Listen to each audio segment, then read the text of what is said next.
தோசைக்கு இந்த மாதிரி கத்திரிக்காயும் தக்காளியும் சேர்த்து ஒரு சட்னி செஞ்சு பாருங்க. கண்டிப்பா ஆளுக்கு 2 தோசை எக்ஸ்ட்ராவா தான் சாப்பிடுவாங்க. நான் இன்னைக்கு ஒரு 400 கிராம் அளவுக்கு கத்திரிக்காய் எடுத்திருக்கேங்க. எந்த மாதிரி கத்திரிக்காய் வேணாலும் எடுத்துக்கலாம். சின்ன வெங்காயம் ஒரு 10-15 எடுத்து வச்சிருக்காங்க. நீங்க பெரிய வெங்காயம் வேணும்னாலும் ஒரு பெரிய வெங்காயம் முழுசா வெட்டி வச்சுக்கலாம். 2 பச்சை மிளகாய், தக்காளி கொஞ்சம் பெரிய தக்காளி 4 எடுத்து வச்சிருக்கேன். கத்திரிக்காய் கட் பண்ணி வச்சீங்கன்னா தக்காளியும் கத்திரிக்காயோட அளவும் சரியா இருக்கணும். அந்த மாதிரி எடுத்துக்கோங்க. இப்போ நம்ம முதல்ல கத்திரிக்காவை வெட்டி தண்ணியில போட்டு வச்சுக்கலாம். கத்திரிக்காய் சுட்டு கூட இது செய்வாங்க. நிறைய பேர் நிறைய விதமா செய்வாங்க.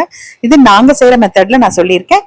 நானே ஒரு சில டைம் தக்காளியும் கத்திரிக்காயும் கம்மியா இருந்ததுன்னா ஒரு உருளைக்கிழங்கு கூட தோல் உரிச்சு நான் சேர்த்துக்குவேன். உருளைக்கிழங்கு சேர்க்கும் போது இன்னும் கொஞ்சம் அதிகமா கிடைக்குங்க சட்னி. நல்லா குட்டி குட்டியா கத்திரிக்காய் வெட்டி தண்ணியில போட்டு வச்சுக்கோங்க. நான் இந்த கத்திரிக்காய் சட்னி வீடியோ ஏற்கனவே ஷார்ட்ஸ் போட்டிருக்கேன் ரொம்ப வருஷம் முன்னாடி. அது 1 minute ஷார்ட்ஸ்ங்கிறதுனால ரொம்ப தெளிவா சொல்ல முடியல. அதனால டீட்டெயில்டா இந்த வீடியோல நான் சொல்லியிருக்கேன்.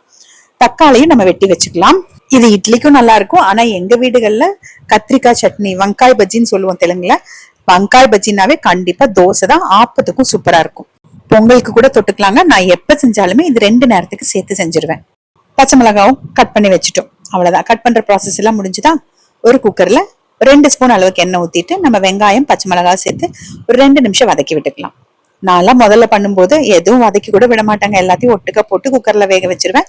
இப்பதான் கொஞ்சம் இந்த மாதிரி வதக்கி செய்யறேன். வெங்காயம் வதக்கினதுக்கு அப்புறமா கத்திரிக்காய் உள்ள சேர்த்துட்டு அது ஒரு 2 நிமிஷம் வதக்கிக்கலாம். இது நீங்க சட்டிலேயே கூட பண்ணிக்கலாம். குக்கர்ல வைக்கணும்னு அவசியம் இல்ல. சட்டியில வச்சீங்கன்னாலும் இதே மாதிரி தான் செய்யணும். வேகிற டைம் மட்டும் கொஞ்சம் மாறி வருங்க. ஒரு சின்ன துண்டு புளியும் நான் சேர்த்துக்கிறேங்க. இது கத்திரிக்காய்க்கு புளி சேர்த்தாதான் நல்லா இருக்கும் அப்படின்னு ஒரு சில பேர் சொன்னதுனால இப்ப புளி நான் சேர்க்க ஆரம்பிச்சிருக்கேன். நம்ம கட் பண்ணி வச்சிருக்க தக்காளியும் சேர்த்துட்டு அது ஒரு 2 நிமிஷம் நல்லா வதக்கிக்கலாம். இப்ப எல்லாமே நல்லா ஒரு ஒன்னொன்னா சேர்த்து 2 நிமிஷமா வதக்கினதுக்கு அப்புறமா 1 ஸ்பூன் கல்லுப்பு, 3/4 ஸ்பூன் அளவுக்கு தனி மிளகாய் தூள் சேர்க்கிறேங்க. நான் முதல்ல எல்லாம் வர மிளகாய் சேர்த்துதான் பண்ணிட்டு இருந்தேன். ஆனா அது தோல் விதையெல்லாம் கொஞ்சம் கடையிறதுக்கு கஷ்டமா இருக்கிறதுனால இப்ப நான் மிளகாய் தூள் சேர்த்துதான் பண்றேன். நீங்க வர மிளகாய் கூட சேர்த்துக்கலாம், இல்ல வெறும் பச்சை மிளகாய் கூட சேர்த்துக்கலாம். காரத்துக்கு உங்க இஷ்டத்துக்கு எந்த மிளகாய் வேணாலும் சேர்த்துக்கலாம்.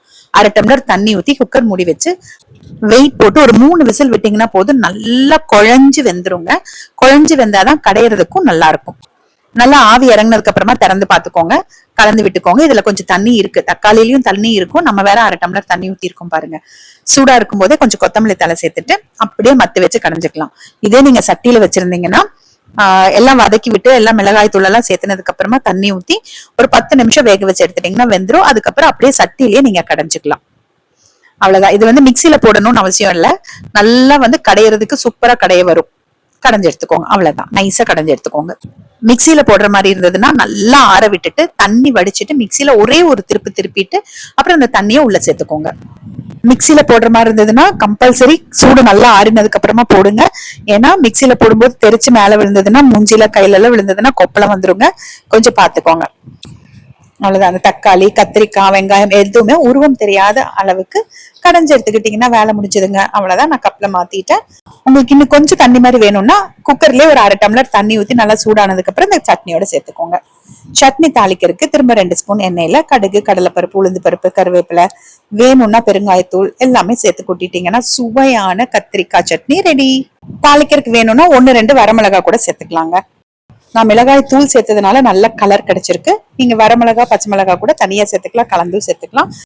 இது 3 பேர் இருக்க வீட்டுல 2 நேரத்துக்கு கரெக்டா இருக்குங்க. நீங்க ட்ரை பண்ணிட்டு எனக்கு கமெண்ட்ல சொல்லுங்க.